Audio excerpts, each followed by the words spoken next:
ทหารจีนก็ตายหลายที่ส่งมาหายสาบสูญไปแล้วก็มีจับได้2 ราย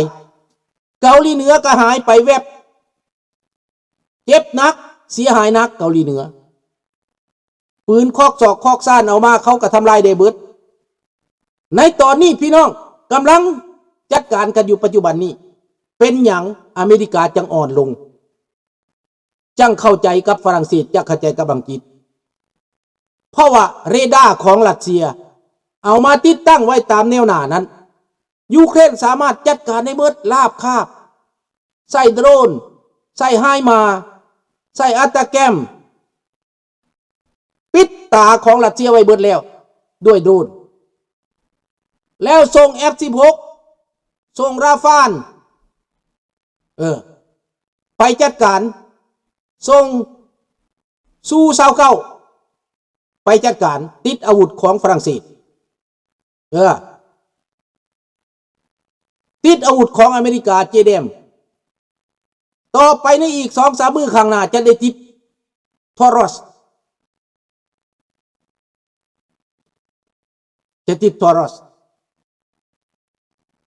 นี่เรื่องของมัน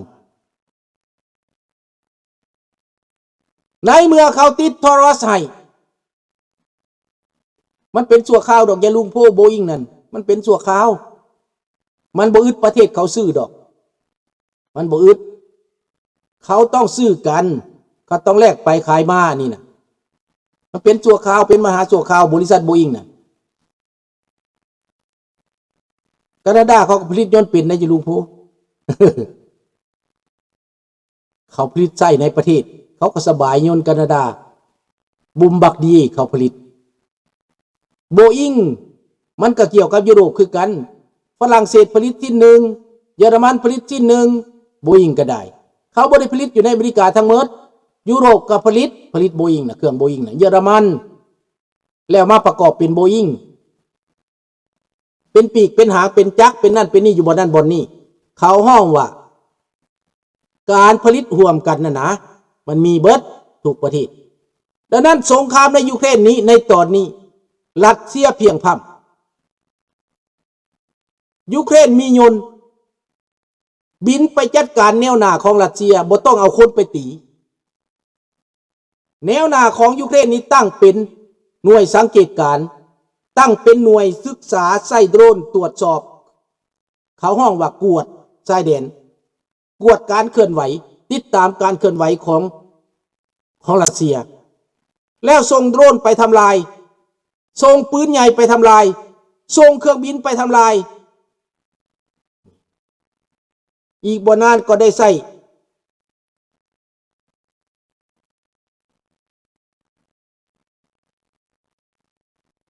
ส่งแล้วเขาประกาศแล้วเขาประกาศจะส่งให้แล้วเขาตกลงแล้วลุงพูคันได้ตัวรอสมาบักเม็ดไวเดฟมันก็ย่านแหละย่านแหละมันย่านมันตกใจทั้งบักเม็ดเวเดฟทั้งบักเปรสกอฟย่านอยากหาทางเจรจาอยากหาทางลงแต่สิลงแบบใดนี่เม็ดเวเดฟเป็นแนวนั้นเปรสกอฟก็เป็นแนวนั้นสบายดีไนส์ดังนั้นอาวุธฝ่ายตะวันตกนี้ถ้าเยอรมันให้ตัวนี้มาฮอดไวๆนั้นทำลายขัวไครเมียได้สบายในแนวหน้ายูเครนลุกในตอนนี้ลุกข้ามแม่น้ำรัสเซียเอารถถังมาจมอยู่ในน้ำหันเบิดมาตายในเส้นทางหันเบิดรถถังรัสเซียรถลำเลียงพลรัสเซียทหารรัสเซียตายแต่ละวันแต่ละมื้อบุกเข้ามาแบบเก่าๆหลุมเข้ามาแบบเก่าๆยูเครนยุทางจัดการปานว่ายิงหมูป่าทหารยูเครนยิงใส่ปืนไรเฟิลแบบติดกล้องใส่ปืนติดกล้องยิงบัดใดล่มปุลงมาเขาดักอยู่หันแหละเขานอนอยู่หันแหละเขาจอบอยู่หันแหละใส่โดรนติดตามแล้วก็ใส่โดรนไปย้อนใส่ถ้าไม่รถถัง ก็เอาโดรนตัวน้อยๆบินต่ำเอาตูมเสร็จเครื่องติดตามเรดาร์ติดตั้งออกมาเขาเห็นเขาก็ตูมเสร็จในปัจจุบันนี้รัสเซียเสียเปรียบที่สุดบ่ไปบ่มาแล้วสงครามนี่นะยืดเยื้อแล้วยูเครนก็บ่ถอยเขาบ่ถอยพอเขาได้กำลังใจจากยุโรปเขาได้กำลังใจจากเยอรมันจากฝรั่งเศสจากอังกฤษจากโปแลนด์และจากประเทศเครือข่ายฝ่ายเขาห้องว่าพวกที่เคยอยู่ในรัสเซียมาก่อนอย่างลาตเวียลิทัวเนียแล้วกับประเทศที่เคยเป็นกลางมาก่อนก็สวีเดนเห็นบ่แล้วก็ประเทศอีกอย่างฟินแลนด์ต่างๆนั้นให้การสนับสนุนด้านอาวุธยุทโธปกรณ์หลายเงินก็ให้หลวงหลายไพ่มาก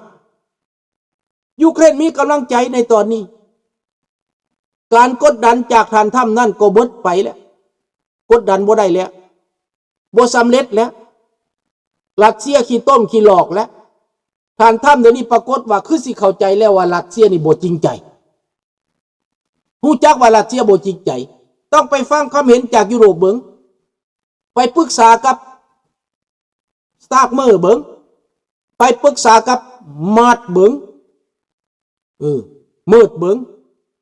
ภาษาเยอรมันเขาว่าเมิดบ่แม่นหยังแหละนายกนี่ไปปรึกษาประธานาธิบดีฝรั่งเศสเบิ่งมักรงเบิ่งมันสิเป็นแนวใดดังนั้นสองความคนเขาก็ไปมีมาโกโรบิโอมีเจดีแวนไปอีกเขาก็ติดตามเรื่องนี้แหละสบายดีทองแดงติดตามว่าถ้ายุโรปเข้มแข็งอเมริกาเข้มแข็งนาโต้หนุนสมาชิกของนาโต้หนุนคนยูเครนใส่เทคโนโลยีใส่ความสามารถใส่ความอดทนต่อสู้อย่างทรหดอดทนต่อสู้อย่างมีแบบมีแผนเอาน้ำใจชาติมาต่อสู้บ่ยอมสู้แต่แผ่นดินเดียวเห็นบ่ล่ะคันข้าพเจ้าเป็นประชาชนยูเครนมีการต่อสู้แบบนั้นมีผู้สนับสนุนแบบนั้นข้าพเจ้าก็สิมีกำลังใจอย่างแห้งเลยความเครียดแค้นกับกำลังใจมาพร้อมกันคนยูเครนเป็นคนที่ว่าอดทนเป็นคนมีประสบการณ์เป็นคนมีความรู้เป็นคนมีความเข้มแข็งเป็นคนเฉลียวฉลาดอาวุธผลิตได้เองหลายอย่างในตอนนี้ทั้งผู้หญิงทั้งผู้ชายข้าพเจ้าเห็นผู้หญิงคนหนึ่งเป็นผู้บัญชาการกองพลข้าพเจ้าจื่อได้ว่าตอนหนึ่งตอนเขามายึดกรุงเคียบใหม่ๆบ่าวสาวคู่นั้นหักกันใหม่ๆแต่งงานกันใหม่ๆไปเป็นมือแม่นปืนเป็นสไนเปอร์ว่าซั่นไปผัวก็เป็นสไนเปอร์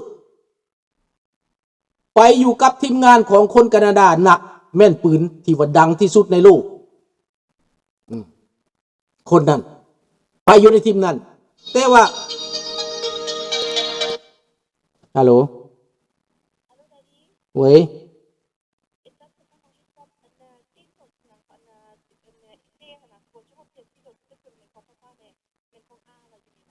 ของอาอื่นเราฝากไว้โอเค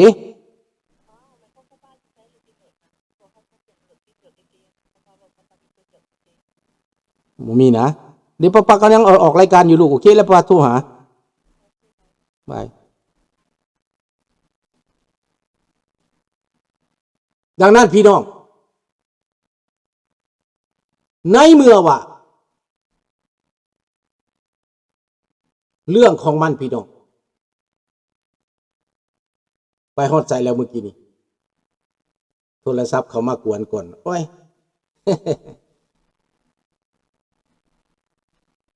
รัสเซียทุ่มเข้ามา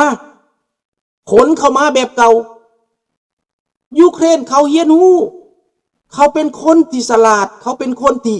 มีการศึกษาเขามีความรู้เขาผลิตอาวุธเขาเอง เขาผลิตลูกปืนเองได้เขาผลิตจรวดเองได้เขาผลิตโดรนเองได้เงินที่ให้มานั่นแทนที่เขาสิคอร์รัปชันเอาไปกินไปอยาก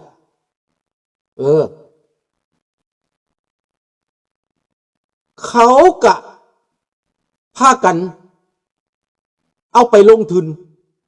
เอาไปร่วมมือกับบริษัทเยอรมันเอาไปร่วมมือกับบริษัทฝรั่งเศสเอาไปร่วมมือกับบริษัทอังกฤษเอาไปร่วมมือกับบริษัทเมโดมาผลิตอาวุธทุกชนิดสร้างการสร้างงานสร้างรายได้หลังจากสงครามไปแล้วยูเครนจะเป็นผู้ค้าอาวุธรายใหญ่เพราะว่าเป็นผู้ใช้อาวุธโดยตรงประเสริฐหน้ากับประเทศมหาอำนาจระดับสองของโลกไหน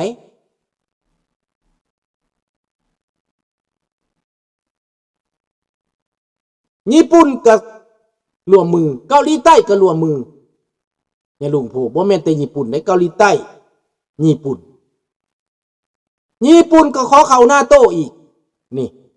คักบ่ล่ะคักบ่ก็เหมือนนังสมัยไบเดนญี่ปุ่นนาโต้อยากไปตั้ง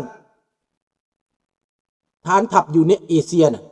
เอาญี่ปุ่นเป็นหลักน่ะนั่นแหละมันจะไปตามแผนนั่นแหละเพื่อต่อสู้กับจีนการต่อสู้กับจีนอเมริกาก็ต้องการญี่ปุ่น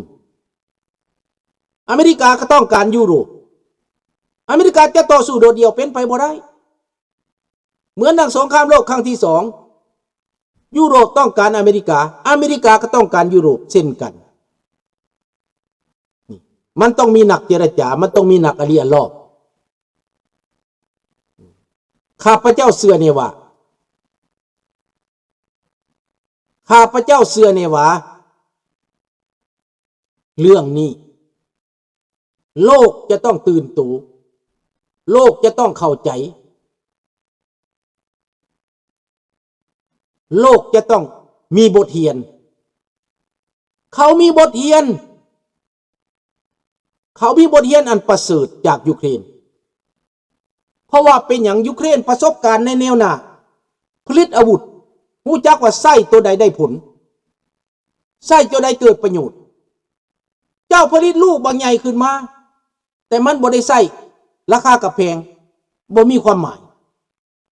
เจ้าผลิตลูกปานกลางแต่แม่นยำได้ผลนี่โดรนคือกัน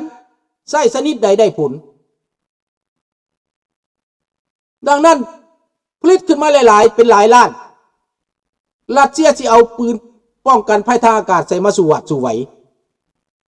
ประเทศรัสเซียกว้างใหญ่ไพศาลยูเครนอ่านได้ว่าถ้าคอยส่งโดรนไปนี้เจ้าจะบ่มีปืนป้องกันภัยทางอากาศนี่เจ้าจะบ่มีเจ้าจะบ่สามารถจะต้านได้เบิดดังนั้นยูเครนจึงส่งโดรนไปจัดการคลังน้ำมันส่งโดรนไปจัดการฐานทัพอากาศส่งโดรนไปจัดการสร้างอาวุธส่งโดรนไปจัดการขัวทางต่างๆส่งโดรนไปจัดการกับบุคลากรสำคัญเป็นนายพลเป็นนายร้อยส่องนอดจอดแน่มึงว่ามันอยู่ใส่มันนอนใส่มันกินใส่เขาเราเห็นเบิดสงครามทุกมือนี้เป็นสงครามที่เห็นกับตา